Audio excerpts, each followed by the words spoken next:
go. See if I can catch it up.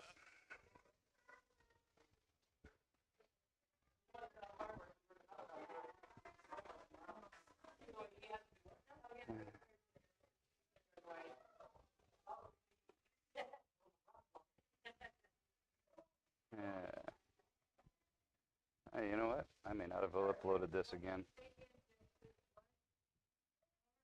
Let's see. I did not. Let me see. It's not. Yep, I did not upload it again. Wow.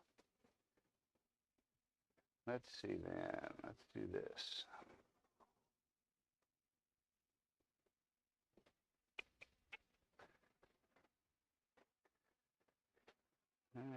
Let's see if I can do it real quick, I guess. Maybe.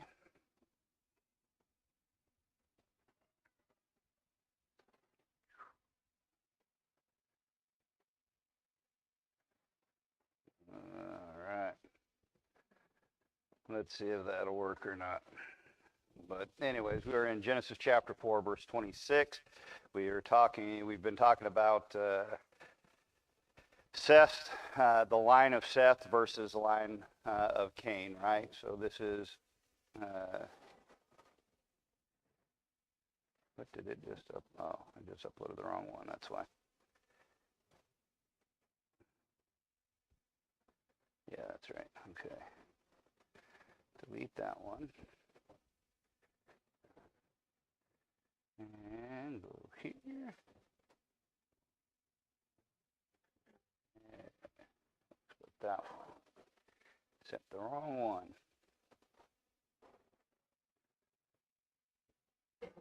Let's see if that'll work.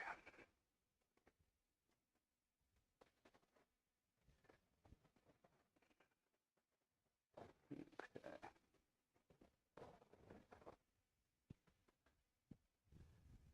If I can catch it up. So, but we have been talking about the line of Seth versus the line of Cain. And these are two very different lines, right? Lamech is Cain's offspring, and his name literally means transgressor, and Lamech was exactly that. So I guess let's pick up right here, and we'll jump into it from here, even though we covered some of this the last week anyways, that we were in about this Bible study. So a couple of important points about the genealogy of Seth, right, is it is Seth's line through which basically Adam flows to Christ, right? It's down Seth's line that is demonstrated. It's demonstrated in Luke. Luke tells you that. And so not only that, the Genesis 5 genealogy here, this is basically records the first 1,600 years from the creation to the flood, approximately anyways. And so, which is pretty, that's a fair distance, right? When you consider the fact that basically what we believe is that there's right around 4,000 years from creation to the cross. And so said this genealogy that's laid out here covers 1,600 years. That's pretty significant, right? Not only that, this genealogy is what reveals, right, basically the pre-flood civilization, right? And so this was on one of two things, either ancient scrolls or very possibly even clay tablets that this genealogy would have been passed down on, right? So it would have had to been well preserved, right? And then it demonstrates, right, the truth basically concerning God's promise to man that if he ate of the fruit, that he would surely die, right? And so this genealogy, right, these genealogies prove that yeah, that's exactly what happens if you eat of that fruit. C.H. Mackintosh writes, in full confirmation of the foregoing section, we may run the eye over the contents of chapter 5 and find therein the humiliating record of man's weakness and subjection to the rule of death. He might live for hundreds of years and beget sons and daughters, but at last it must be recorded that he died. Right? And so this genealogy is the evidence, right, that you're guaranteed death is coming for you. Right? You may beget sons and daughters, you may accomplish much in this life, but you'll never escape death, right? And so ever since the fall in the garden, mankind has been under the power of death. And so, right, this genealogy as well reveals some things about man prior to the flood. And that is that prior to the flood, man lived a long time. In comparison, we are just babies, right? When you really think about it. We basically base things on about an 80-year record. And so at 20, we figure somebody has lived a quarter of their life. Most of us die before we've lived a quarter of theirs, right? They lived a long time, right? And so we, in some cases, with some of them, right, we would have been considered even infants in comparison, right? I mean, we'd be 6 months old, basically, in comparison, right? So we think we're super genius. So imagine some things, right? We think that we're so technologically advanced and, right, we're superstars, but imagine the knowledge you would have if you lived for close to 1,000 years. Imagine how much knowledge you would have. Imagine the things you would know how to do.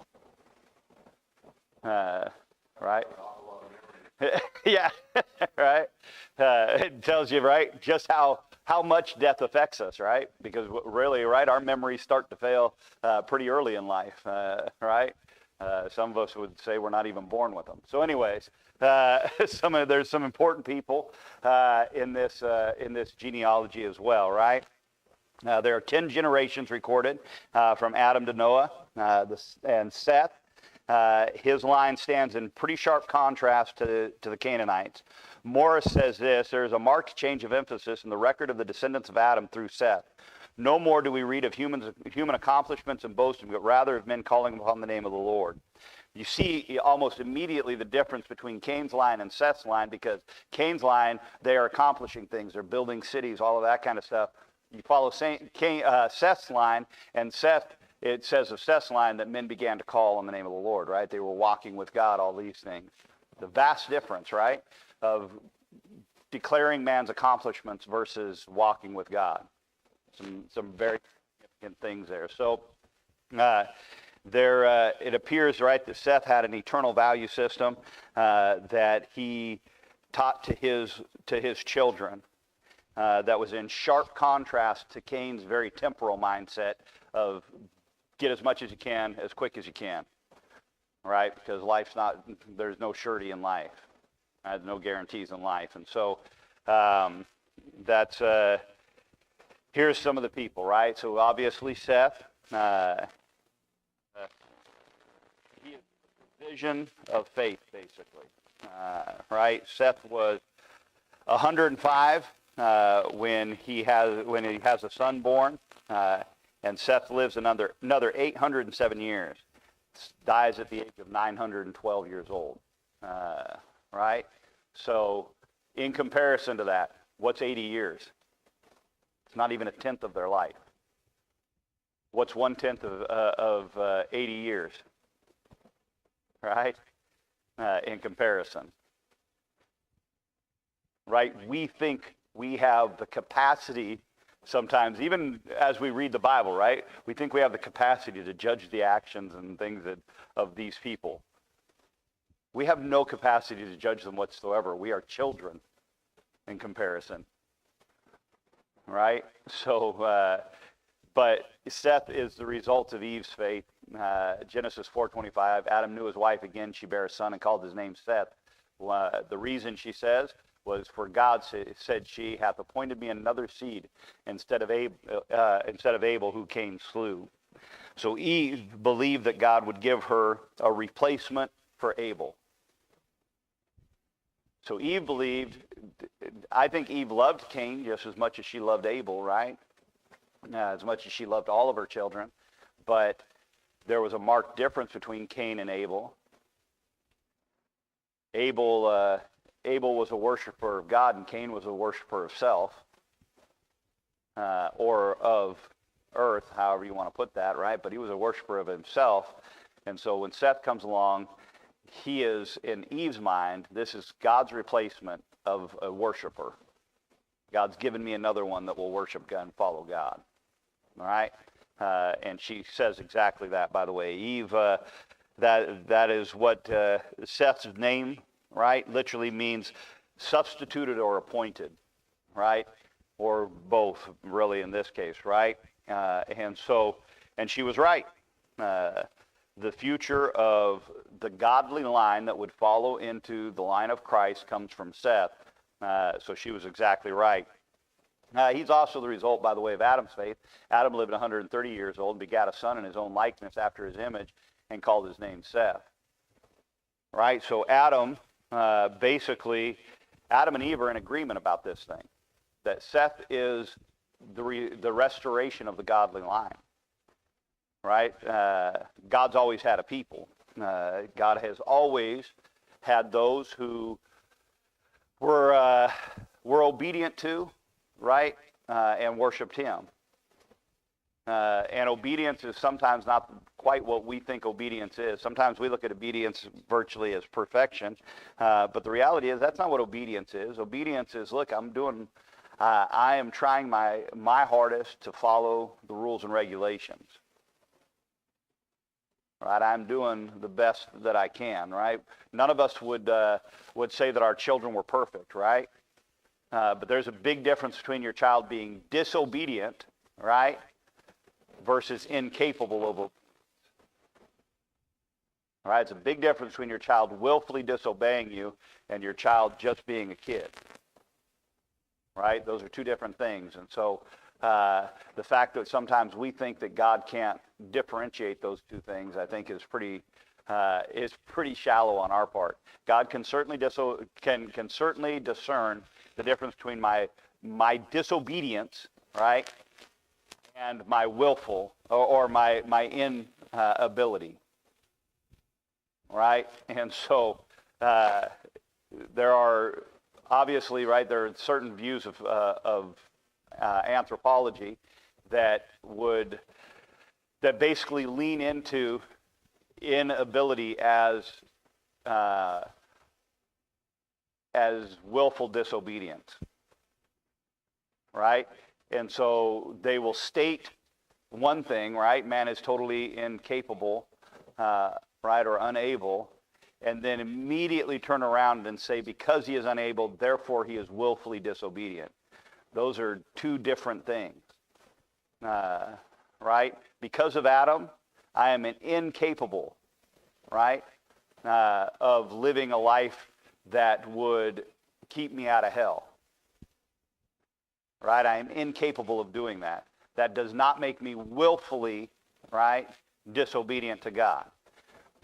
Anyway, so, which, by the way, is where the law comes into things, right? What does the law teach you? Sin is not, you're not accountable for sin until what? Until the law shows up. But when the law shows up and says, hey, that's wrong, now you're responsible, right? So anyway, so next comes along, right? Enos, right? You look in Genesis chapter 4, verse number 26 there. Says, and to Seth, to him, there was also born a son, and he called his name Enos. Then began men to call upon the name of the Lord. What happens? Enos, when Enos comes along, this might even say, right, this is organized religion, right? Something happens with the birth of Enos that changes the landscape, right? And now men actually call upon the Lord. So a shift takes place with Enos. Before Enos, it's not that there was no association with God, because Seth certainly was faithful to God, right? So it's not that he was not, that there wasn't a faithfulness to God, but when he comes along, it's almost like there's there's parameters coming into place, right, for the worship and for the following, right, the following God. In the New Testament, we would refer to it as discipleship. You don't find discipleship in the Old Testament, but in the New Testament, we would call it discipleship, right? With Enos, basically, men start to become disciples. All right, they start to follow God in that way. The name, his very name means mortal frailty, right? Enos was 90 years old when he fathers Canaan, and he lives another 815 years and dies at the age of 905. Right? Enos knew a thing or two. Had a long walk with God, didn't he? And so his name means mortal frailty, right? And so basically, you know what that tells you, right? It tells you that Seth was self-aware. Because what does Seth name his son? Mortality is frail. Right? There's that life is fragile. Right? Us mortals, we're fragile. Sometimes we like to think of ourselves as human beings as the apex predators of the planet, but the reality is we're not. Right? We're thinkers, right? We have the one thing that really probably separates us from the rest of animal kind, probably more than anything else, is our ability to plan for the future. Right? We have forward thought. We can think of consequences. Animals don't think of consequences, and so, but we think of consequences. It's a blessing and a curse, right? It's one of the reasons we're filled with anxiety, because we can think of consequences too. But nonetheless, right? Enos shows up, and the Bible tells you that men begin to call upon the name of the Lord, and so. I would say that this is probably the first formal assembly of men together to worship, right, in groups versus familial worship, right? I think it would lean in that direction. There's a reason, I think, why it says men began to call upon the name of the Lord, right? It's putting a group of people together in that phrasing, right? So you don't have to believe that. I just think that this is probably basically the beginning of public type of worship. So before this point, right, the worship of God was really at a family or individual level, right, which is what we see with Cain and Abel. But I think that things change with Enos, right? And obviously, right, you can see there's a difference. I mean, with Cain even, right, the Canaanites come in, and they basically are the Cain's people, right? They show up, and man, they're worshiping temporal things. But Enos's people aren't. Enos's people are calling upon the name of the Lord, right? They've got an eternal view. And so this wouldn't be structured as a church by any stretch of the imagination, right?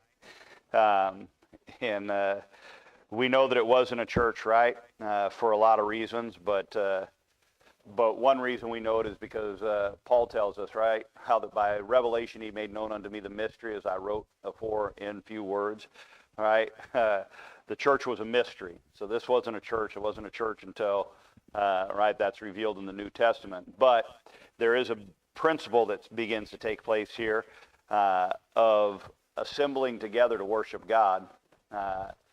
So, right, it's at the very least, right, it's the precursor to the church that would be, right?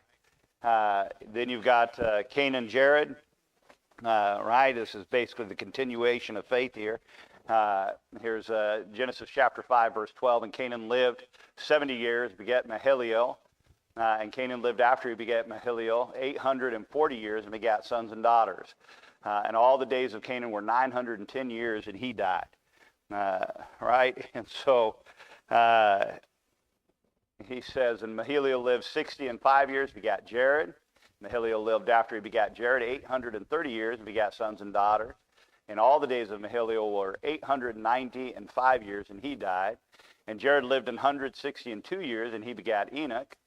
And Jared lived after he begat Enoch 800 years and begat sons and daughters.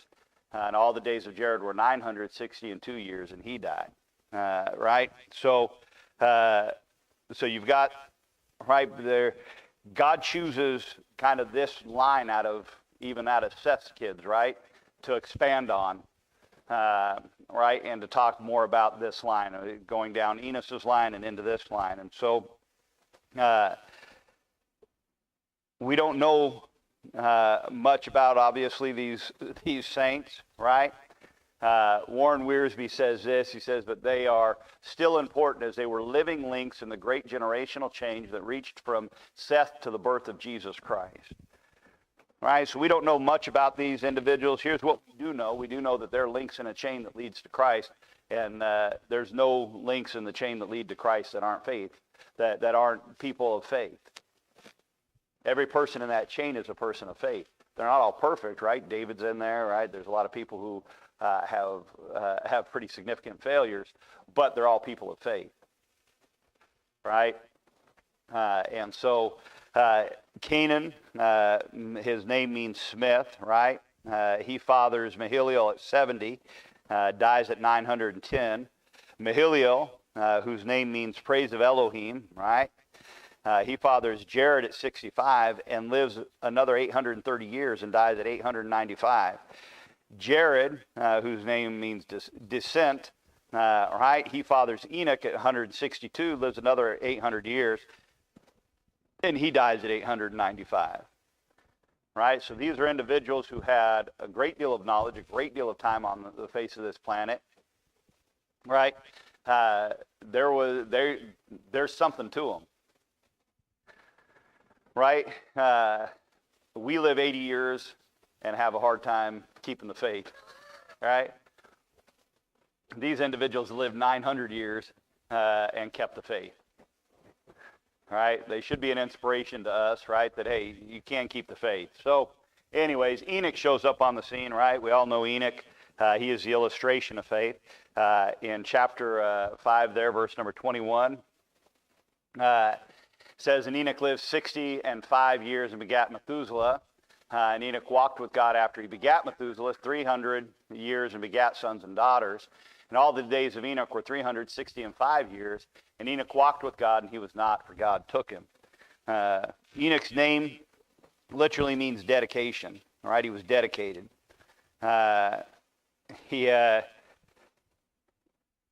He did that dedication, right? He's got the same name as Cain's son. Cain's son, though, was dedicated to the city that he was building, right? Which was basically in Cain's rebellion against God, whereas Jared is dedicating his son to God. Right? It shows you a lot of different dichotomies that you see within the Scripture of individuals where, right, you can be dedicated, but you can be sincerely dedicated to the wrong thing. Right? You'll hear people say that sometimes, right? Long as you got faith. No, like that's just not accurate, right? Don't worry about it. God'll bring you through as long as you got faith. Faith in what? Right? Your faith better be placed in the right thing, right? And so, anyways, then Enoch's testimony, right? We see Enoch's testimony in the New Testament in Jude.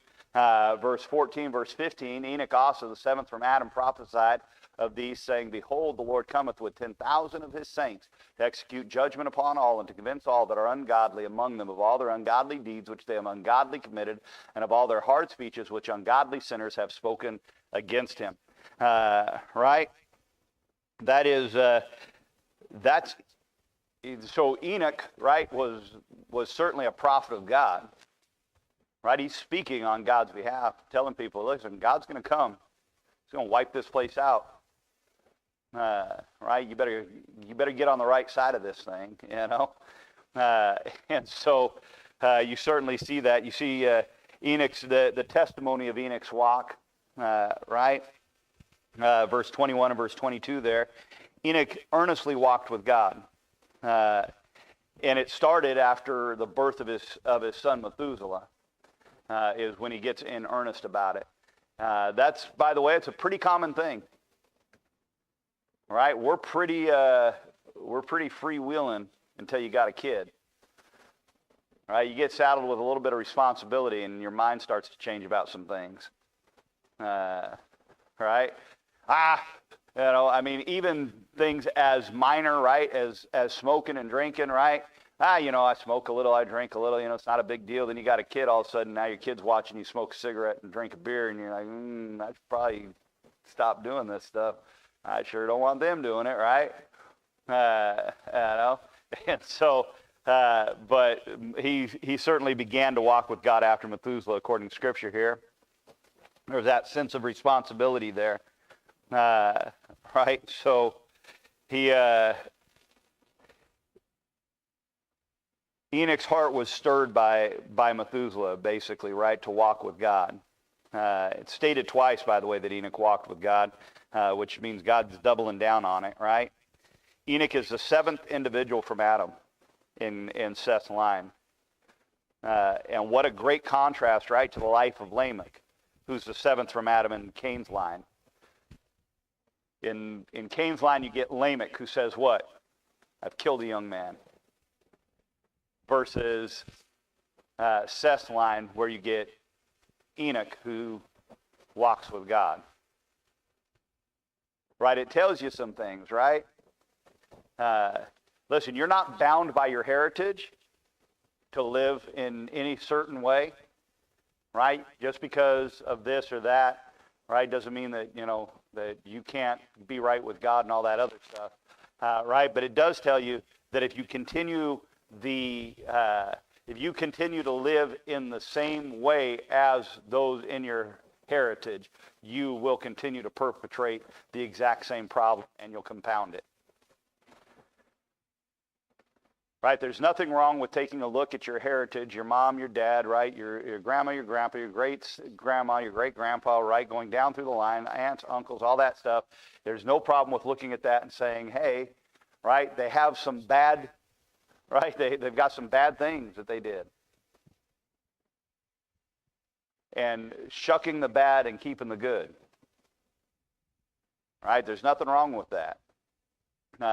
But anyways, we see a very big difference, right? Anyways, McIntosh says, and oh, how much is involved in these three words, walked with God. What separation and self-denial, what's holiness and moral purity, what grace and gentleness, what humility and tenderness, and yet with zeal and energy, what patience and long-suffering, and yet with what faithfulness and uncompromising decision. To walk with God comprehends everything within the range of the divine life, whether active or passive. All right, I don't think I can probably say it better than that. Right, Enoch walked with God. He was consistent in that walk. Right, Enoch walked with God for over 300 years. Right, it's hard for us to imagine that because listen, it's difficult for me to keep my walk with God on the right path for even a week sometimes. Right? It's tough to do. And so he tells us in Titus chapter 2, verse 12, teaching us that denying ungodliness and worldly lust, we should live soberly, righteously, and godly in this present world. Certainly that is what Enoch did. Right? Thank God for his grace, because I struggle to do exactly that. Right? And if you're honest, you struggle to do exactly that too.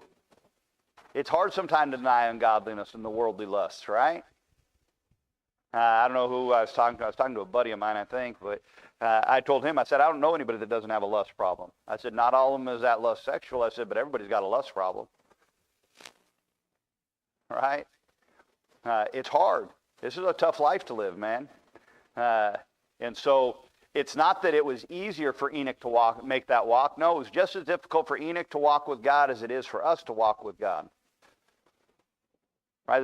Enoch doesn't have some special, right, fairy dust, right? He didn't get pixie dust, and right? He was able to walk with God because he had some special thing on him.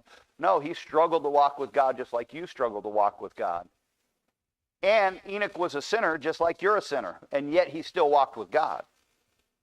which means just because you're a sinner doesn't mean you can't walk with God. Just means you need to get up, right? You need to dust yourself off, right? And you need to decide that, hey, you know what? I'm gonna walk with God.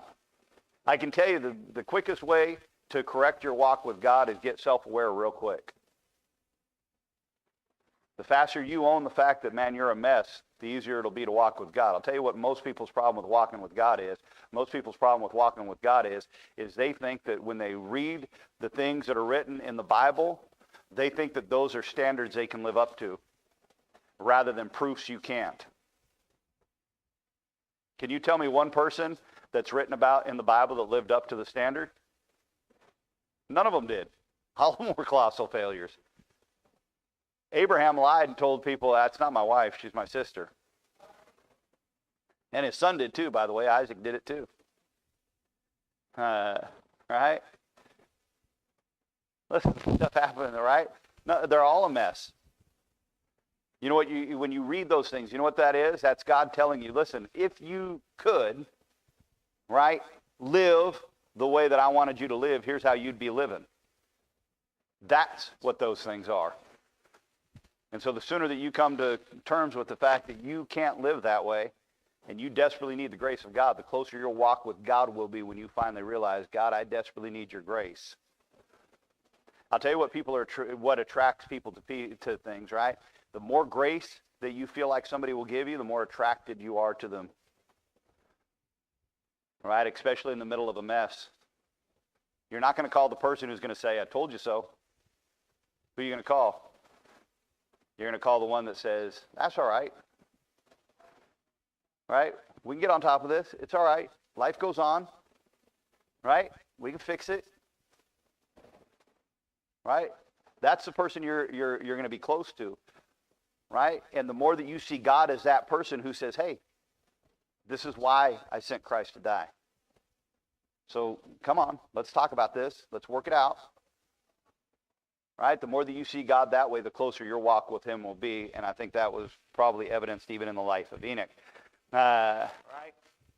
Context of his walk, right, is there in verse number 22. Enoch walked with God and begat sons and daughters. That's a significant statement, right?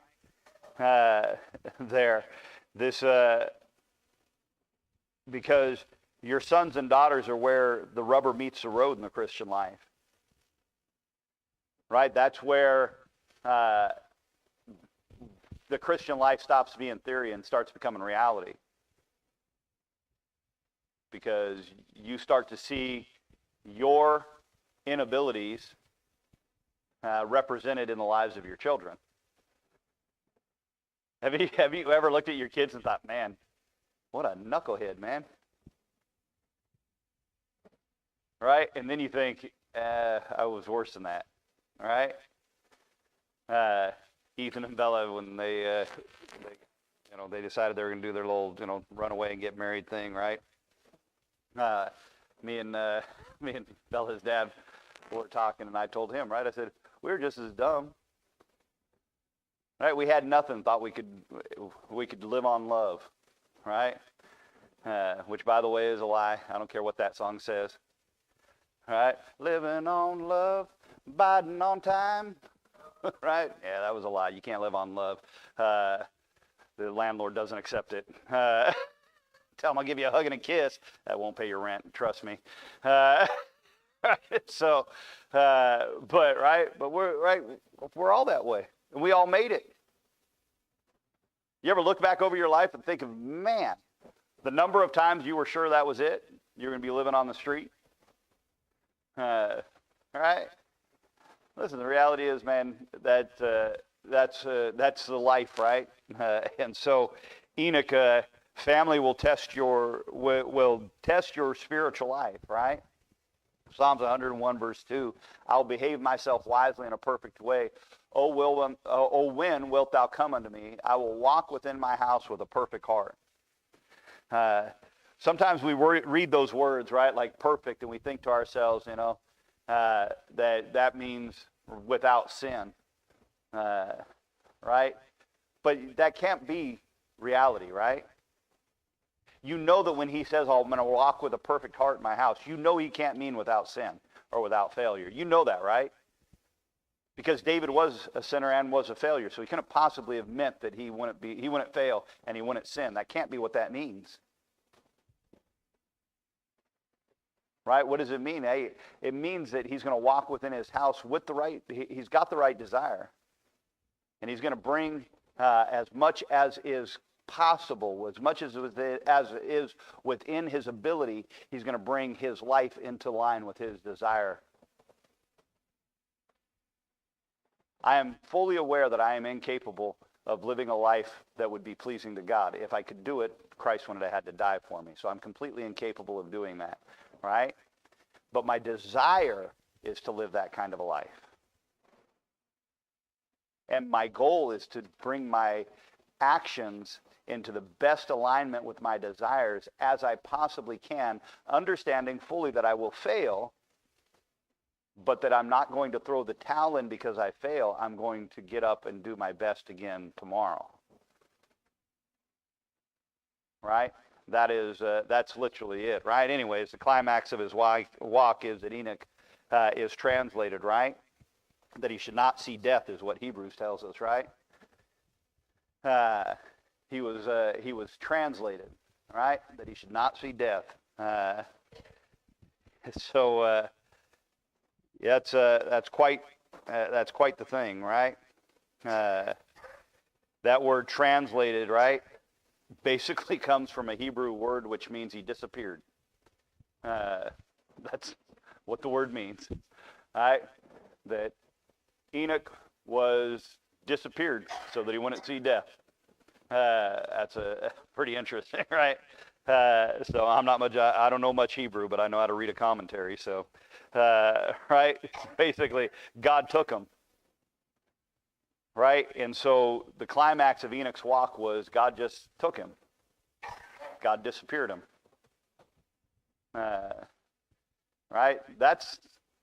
It's pretty significant. The reason that it's really significant is you can't find him in the Bible like that.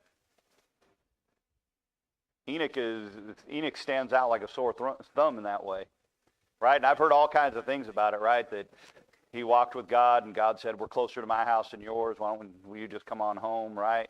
I've heard all these kind of explanations about it. And I don't know, we really don't know exactly why God decided that Enoch wouldn't have to see death, except that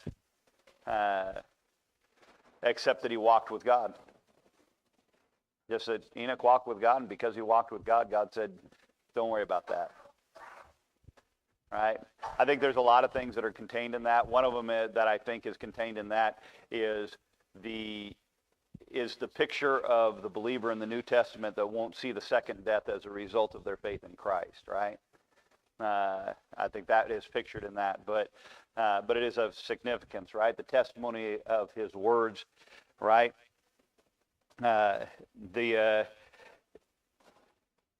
Basically Enoch was predicting what was to come, right? And we've already read these verses, right? But Enoch, who's the seventh from Adam, right? The Lord's going to come with 10,000 of his saints, right? He's going to wipe this place out. It's basically him pointing, right, to the flood that's about to come. God's going to wipe this place out. I think it's him pointing to that. I think you also could see his finger pointing straight through, right, to Revelation as well. But it's of pretty specific note, right? Methuselah,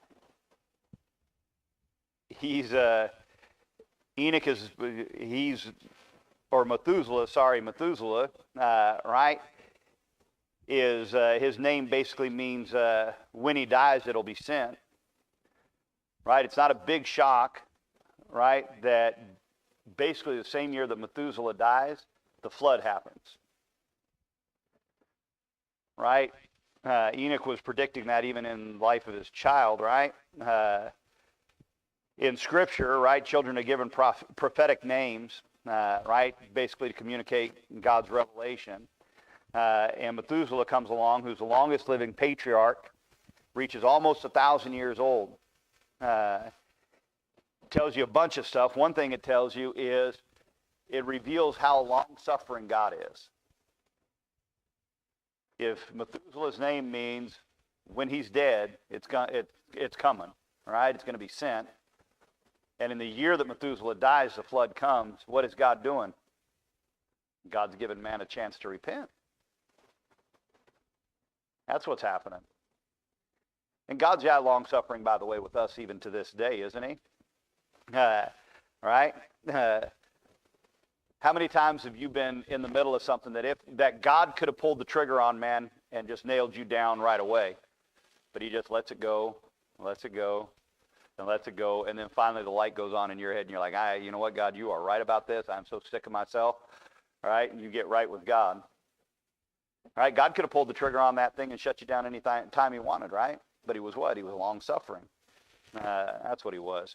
I wanted to make it through. Well, let's see if I can do it, right? I think it's a prediction, obviously, as well, of the second coming of Christ, right? It certainly is a prediction of the sinfulness of man, right? Man's a mess still, right? To this day, man's a mess. God would be 100% justified in flooding the world again today, right? And I don't mean justified from the point of he's perfect and, right, man's sinful, and so therefore, no. I mean justified in the fact that we're as bad as they were, right? We're no better, right? But Enoch's walk with God enabled him to really be a prophet, right? To truly see things. Jude verse 3 says, Beloved, when I gave all diligence to write unto you of the common salvation, it was needful for me to write unto you and exhort you that you should earnestly contend for the faith which was once delivered unto the saints.